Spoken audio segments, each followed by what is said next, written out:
Hi everyone, welcome to another week of Sun Bookshop staff recommendations. Even though we're all allowed to go everywhere now, we thought you might want to talk to us without our masks on, so we'd continue to do our Zoom recommendations for you.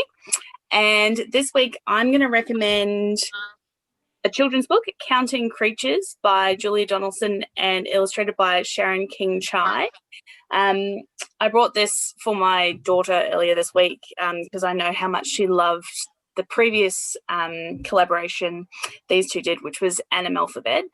And this book is just stunning. It's absolutely gorgeous and it's so much fun to read. So my daughter's 2 and she is so engrossed with the images. So it's this beautiful cutouts, fold out pages. It's a gorgeous gift book and it takes you through all of the numbers but with animals. So for example, this one here, one baby bat, and it goes through and it names all of the different creatures, what their young are called, and you can do counting.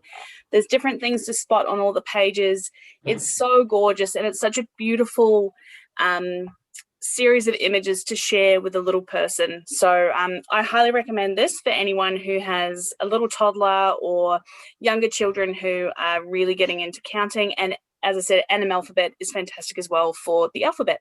So that's my recommendation this week, Counting Creatures by Julia Donaldson and Sharon King-Chai. Kate. I read Jane Godwin's new book, When Rain Turns to Snow. This one is sort of an upper middle grade, early teenage story.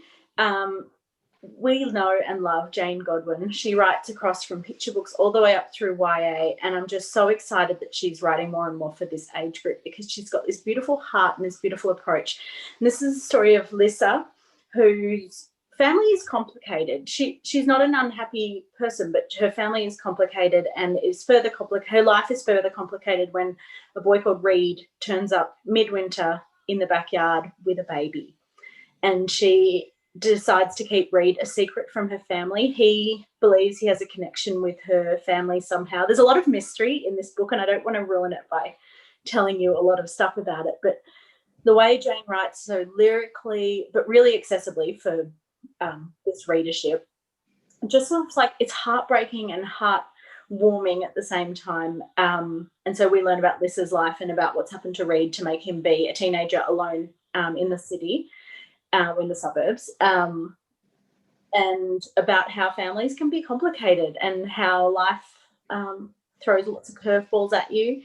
And the image of When Rain Turns to Snow is a really beautiful motif through the book. Janie's just written such a beautiful story, and we'll highly recommend to fans of Rebecca Stead and Kate DiCamillo and all those sort of really beautiful writers for young teenagers and older great people, upper primary. Highly recommend.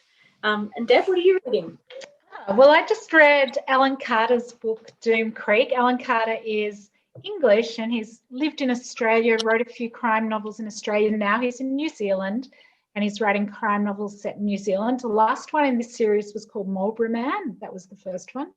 This one is Doom Creek, and it is about a policeman. He had a lot of hard times in England, and he's living what he wants to be a peaceful life in Marlborough in New Zealand.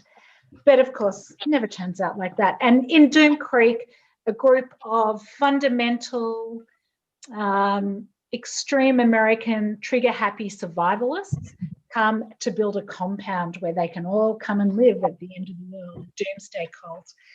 And once they arrive, someone is found dead in a really horrible way, and things, get pretty weird after that. So it's a fantastic read, great page turner, highly recommended. Doom Creek by Alan Carter. I loved it. Oh, thanks and goodbye. Bye. Bye.